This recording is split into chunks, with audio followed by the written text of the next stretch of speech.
Tout d'abord, mes chers amis, Kalkadosh Benirmad, être réunis pour honorer la mémoire de Rabbi Meir Baal HaNes, le grand Tana Rabbi Meir Baal HaNes, c'est en soi une source de mérite extraordinaire.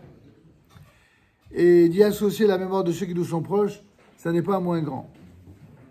Retenons malgré tout l'essentiel de ce qui correspond à ce personnage hors du commun, dont le nom est en lui-même porteur de toute la raison pour laquelle, eh bien, il va être une des figures marquantes dans toute l'histoire du peuple d'Israël, le fameux Rabbi Meir Baal HaNes. Certains le retiennent de ce Rabbi Meir Baal HaNes, comme son nom l'indique, que le fait qu'il est associé à d'innombrables miracles. Et c'est vrai que les êtres humains, moins ils sont prêts à faire des efforts pour se changer, plus ils aiment les miracles. Parce qu'en fin de compte, qu'est-ce que c'est un miracle ? C'est ce qui arrive lorsqu'on ne fait rien. Enfin, ça, c'est en tout cas ce que les autres pensent. C'est ce que les gens croient. C'est la définition idolâtre du miracle. Parce que la définition juive du miracle, c'est exactement le contraire. La définition juive du miracle, c'est l'intervention divine lorsqu'on a tout fait au maximum de ses possibilités et qu'au-delà, on ne peut pas faire. Alors là, Dieu intervient et c'est là que le miracle arrive. Souvenez-vous de ce verset qui dit Kadanti mikol hasadim mikol hamed asher asita yadecha. Kadanti mikol hasadim. Yaakov Avinu qui nous dit je suis tout petit, je suis bien trop petit pour avoir mérité tant et tant de bonté que tu as réalisé envers ton serviteur. Et le Rav Kook Alav Shalom explique pourquoi il dit cela, avec beaucoup de sincérité évidemment, comme la sincérité de celui qui parle vrai. Il dit, lorsque quelqu'un sait au fond de lui-même que tout ce dont Hachem l'a gratifié, c'est un pur cadeau, mais pas du tout un mérite, alors il tremble à l'idée de devoir payer la facture, entre guillemets, d'une autre manière, par des épreuves. C'est-à-dire que, puisque le miracle, d'après ce qu'on a dit précédemment, n'est que le résultat de celui qui est allé jusqu'au bout de ses possibilités, sans quoi il ne mérite pas. A contrario, si on a un miracle alors qu'on n'est pas allé jusqu'au bout de nos possibilités, alors Dieu va nous demander des comptes sur cela. Lorsque sur ce verset, mon propre père et mon oncle, Zichronam Libalacha, étaient donc en compagnie de Baba Saleh, ils étaient en train d'étudier ce verset-là. Et Baba Saleh, il s'est mis à pleurer en disant ce verset. Alors ils ont vu qu'il y a quelque chose qui se passait. Et mon père lui dit, Rabbeinu, pourquoi tu pleures ? Il dit, si tu savais le bien que Dieu a fait à notre famille, le bien que Dieu m'a fait à moi personnellement, quand je vois ce bien-là, si Yaakov lui-même, le grand Yaakov Avinu Alav Shalom, il s'inquiétait pour son avenir, il s'inquiétait pour tout ce à quoi il devait, sur quoi il devait rendre des comptes, alors que lui c'était vraiment un tzaddik. Alors comment nous on va devoir se présenter devant Dieu avec tout le bien qu'il nous a fait, tout ce qu'on va devoir. Ça c'est évidemment le niveau de grande pensée, de raisonner de la sorte. Les petits en général c'est le contraire. Tout est indu, tout est normal. Ils en veulent toujours plus, même s'ils en font moins. C'est comme ça. C'est la différence entre les petits et les grands. Mais entre les deux, nous avons des grands dont la grandeur s'étale sur plusieurs générations, parce qu'ils viennent pour éclairer et illuminer l'ensemble des générations. Et tel fut le cas pour Rabbi Meir Baal HaNes, d'où le nom a été effectivement donné, parce qu'il nous éclaire. Il a éclairé en son temps et il nous éclaire encore. Alors malgré tout, mes amis, je voudrais simplement partager avec vous une petite réflexion profonde sur le fait que Rabbi Meir Baal HaNes, comme vous le savez, tout comme Rabbi Shimon Bar Yochai, dont on parlera bientôt, faisait partie de ces élèves, j'allais presque dire les rescapés, des fameux élèves de Rabbi Akiva, à propos desquels on dit qu'au nombre de 24 000, eh bien, ils ont été frappés par une mortalité terrible. Et la plupart des gens, jusqu'à aujourd'hui, qu'est-ce qu'ils vous disent ? L'onago kavod elazé, c'est cette fameuse Gemara qu'on a citée 1000 fois, selon laquelle, pourquoi ces élèves ont été frappés par la mortalité ? C'est parce qu'ils ne se sont pas mépris, ils ne se sont pas respectés l'un l'autre. Vous imaginez si à chaque fois que les gens ne respectent pas d'autres gens, il y avait une mortalité, mais quelle hécatombe il y aurait du matin au soir partout où l'on va. On n'arrive pas à comprendre. On n'arrive pas à comprendre. Et vous savez pourquoi on n'arrive pas à comprendre? Tout simplement parce qu'on oublie de qui on parle. La Gemara nous dit que à chaque fois qu'une Mishnah est anonyme, c'est un Mishnah Rabbi Meir. À chaque fois que c'est une Tosefta qui est anonyme, c'est Rabbi Nehemia. À chaque fois que c'est un des enseignements clés de la tradition orale, Sifra, Sifri, chaque fois on donne le nom d'un maître. Et chacun de ces maîtres sont tous les élèves de qui? De Rabbi Akiva. Vechullehu alibad Rabbi Akiva. Et tous ces grands maîtres et tous ces stam, ils ont tous reçu la Torah de qui? De Rabbi Akiva. Et des petits venus aujourd'hui viennent nous dire, et parfois avec beaucoup de connaissances et de Gemara et de Halakha, ils viennent nous dire comme si de rien n'était, oui, Rabbi Akiva, il a eu des élèves, ils ne se sont pas respectés l'un l'autre, et c'est pour ça que le Rav Kook Alav Shalom rappelait toujours cela. De qui on parle? On parle de celui à propos duquel il est dit dans le Midrash que lorsque Moshe Rabbeinu a vu à travers les flots de la mer l'ensemble des générations se succéder et l'ensemble des Neshamot, quand il a vu l'âme de Rabbi Akiva, il dit à Dieu, mais comment? Il y a un homme comme cela qui va recevoir et donner la Torah. Et tu m'as choisi à moi pour donner la Torah, mais c'est pas moi qui dois transmettre la Torah, c'est lui. Au point que nos maîtres nous disent que certainement, Rabbi Akiva, dans des domaines bien définis, il était au moins aussi grand, sinon plus grand que Moshe Rabbeinu. C'est un deuxième Moshe Rabbeinu. Et la Gemara va encore plus loin. Tout ce qui n'a pas été révélé à Moshe Rabbeinu sera révélé à Rabbi Akiva. Et là, il y a une grande question. Comment? On dit que tout ce qui a été donné à Moshe Rabbeinu par Akadosh Baruch Hu a non seulement été le reflet de toute la Torah Kula, de tous les niveaux de la Torah, mais que l'infinité de tous les chidushim qui vont être découverts de génération en génération par tous les talmidim, eh bien, ont déjà été révélés à Moshe Rabbeinu. Et là, on ne comprend rien. Alors, si cet enseignement est vrai, alors comment peut-on dire que de Rabbi Akiva, il a lui découvert des choses que Moshe Rabbeinu n'a pas eu en révélation? Et nos maîtres répondent avec beaucoup de tact et de précision. Ce qui a été révélé à Moshe Rabbeinu, c'est par névoie, c'est par prophétie. Vous savez, pour ceux qui sont dans l'informatique, là, les spécialistes, les copier-coller, vous enlevez un truc d'un disque et vous l'amenez dans un autre. C'est quoi le copier-coller ici? Dieu qui décide par prophétie de transmettre un niveau extrême de connaissance. Ça, c'est la névoie. Il reçoit par névoie.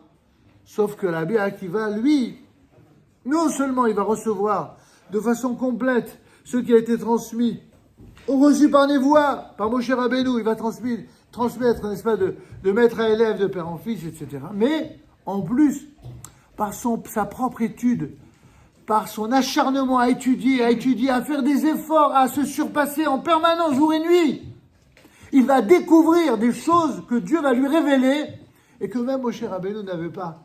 C'est donc la différence qu'il y a entre la névoie et la chokhma. Au point que la Gemara nous dit « Hacham adif min navi ». Le Hacham a un statut, de ce point de vue-là, qui est supérieur, qui est préférable à celui de prophète. Parce que le prophète, il ne peut dire et révéler que ce qu'il reçoit, et rien d'autre. Tandis que le Hacham, non seulement il profite, non seulement il bénéficie de la prophétie, mais en plus de cela, par son étude et son acharnement à l'étude, eh bien, il va avoir une véritable révélation du ciel que même Moshe Rabbeinu Kaverha n'a pas eu. Alors maintenant qu'on a dit tout ça et qu'on a compris de quel niveau d'être on parle concernant Rabbi Akiva, ça veut dire que Rabbi Akiva, à lui tout seul, il incarne la totalité de la loi orale. Comment peut-on dire après avec légèreté? Ben vous savez, il a eu des élèves, ils ne se sont pas respectés. Ça n'est rien comprendre. La raison pour laquelle je ne vais pas en dire davantage pour ce soir, on laisse un petit peu pour Rabbi Shimon Bar Yochai, c'est qu'en fait Rabbi Akiva était un homme qui n'appartient pas à sa génération. Il ne fait pas partie des Gdolim, parmi les Gdolim. Rabbi Akiva, il est un gadol qui est 100, 200, 1000 niveaux au-dessus de tous les gdolim de sa génération. Rabbi Akiva, il n'est pas juste le Talmid Chacham Gadol qu'on pouvait connaître et qu'on a même pu connaître dans l'histoire d'Israël à travers les générations d'exil. Il est celui qui, à l'époque, sera au niveau de ceux que nous aurons à la fin des temps, c'est-à-dire au moment où le Mashiach va apparaître. Rabbi Akiva, c'est un être qui est le Talmid Chacham de la Géoula. Et voici la raison pour laquelle, pendant que tous les Chachamim, après la destruction, se mettent à pleurer, et lui, qu'est-ce qu'il fait? Il rigole. Il rit. C'est-à-dire le Chacham qui est à contre-courant de tous les autres. C'est le Chacham qui voit ce que les autres ne voient pas. Pendant qu'eux pleurent, pour ne pas blasphémer, je dirais que pendant qu'eux pleurnichent sur les malheurs d'Israël, et les célébrations et les consécrations, lui, à quoi il pense? Il pense à l'avenir du peuple d'Israël. Il pense à construire le peuple d'Israël. Il pense, et c'est la raison pour laquelle précisément la Hidoula de la Bible a un tel effet dans la transmission de la Torah, et aussi bien écrite que orale, dans toute l'histoire d'Israël. C'est parce que la Torah qu'ils vont transmettre, c'est pas une Torah d'exil, c'est une Torah d'Israël, c'est une Torah de ce qu'on appelle Torah Goélet, une Torah qui libère dans le sens le plus beau, le plus noble. C'est pas une Torah qui oppose des religieux à des non-religieux, des orthodoxes à des non-orthodoxes, ou des sionistes à des non-sionistes, des séfarades, tout ça, ce sont malheureusement les scories de l'exil. Rabbi Akiva va générer une mentalité de Talmid Chacham unique en son genre. Il était trop en avance sur son temps. C'est lui qui a compris de son temps que Bar Korba était un Mashiach potentiel. Et il était, comme le rappelle d'ailleurs le Rambam, Nosekelav chez Bar Korba, il était l'écuyer de Bar Korba. C'est-à-dire un peu, dans le langage des sages, c'est l'homme à tout faire. C'était non seulement le conseiller militaire, c'était celui qui a mis au service de Bar Korba, le chef de la révolte contre Rome, tous ses élèves qui étaient tous des généraux d'armée. C'était des gens de Torah qui jamais n'auraient osé dire si on étudie la Torah, on ne fait pas l'armée. C'est que c'est le contraire. C'est Davka quand on étudie la Torah qu'on doit prendre les armes pour arriver à mettre dehors ceux qui veulent notre terre et ceux qui veulent nous empêcher de vivre selon les lois de la Torah. Ça, c'est Rabbi Akiva. Il était trop en avance sur son temps. Et la preuve en est, c'est que ça lui a coûté très cher. Les élèves qui sont décédés, ils ne sont pas décédés parce dans le sens que certains le croient, parce qu'ils ne se sont pas respectés. C'est parce qu'en vérité, ils vivaient dans une génération où Béhémet, on n'accordait pas à ces maîtres-là la valeur qu'ils avaient. Pas simplement en termes de, entre guillemets, de religiosité, de piété, mais en termes de compatibilité entre la piété et la défense d'Israël. Il n'y avait pas cette Torah d'exil qui dit d'un côté ceux qui se battent et de l'autre côté ceux qui étudient. Ça, c'est une autre catégorie de sages. Rabbi Akiva, lui, il fait partie de cet homme d'exception qui va rappeler au peuple que tous les Juifs de la terre, eh bien, doivent se battre pour la protection du peuple d'Israël. Et surtout, alors c'est vrai que certains pourraient me donner comme argument ce que d'autres sages disent, c'est qu'à l'époque, les Lévi'im, qui correspondaient grosso modo à ceux qui aujourd'hui étudient la Torah, eh bien, ils étaient dispensés de faire leur service militaire. C'est vrai, mais c'est uniquement pour les guerres qui sont les guerres, ce qu'on appelle rishut, c'est-à-dire facultatives. Mais quand il s'agissait de guerre de mitzvah, c'est-à-dire une guerre que l'on fait pour sauver le pays, pour sauver, eh bien, les plus grands talmidim des Chachamim, c'est eux qui donnent l'exemple. Et c'est eux qui ont la mitzvah de se battre. On le voit par exemple pour le Shabbat, pour donner un dernier exemple. Pour le Shabbat, vous savez très bien à quel point, pour tous les sages d'Israël, le Shabbat, c'est la mitzvah de la plus haute importance. On n'a pas le droit de transgresser Shabbat. Mais quand il s'agit de sauver la vie de quelqu'un, quel est celui qui doit transgresser en premier pour sauver la vie de quelqu'un? C'est le plus chacham de l'assistance. C'est lui, dit, rappelle le Sefer Chinour, c'est lui Davka qui va transgresser Shabbat pour montrer que pendant les gens qui jouent au religieux et qui commencent à se dire « Ah non, non, on va demander un non religieux. » Tu es malade. Tu vas demander un non religieux. Mais le non religieux, est-ce qu'il attend maintenant pour transgresser Shabbat? Il transgresse Shabbat tout le temps.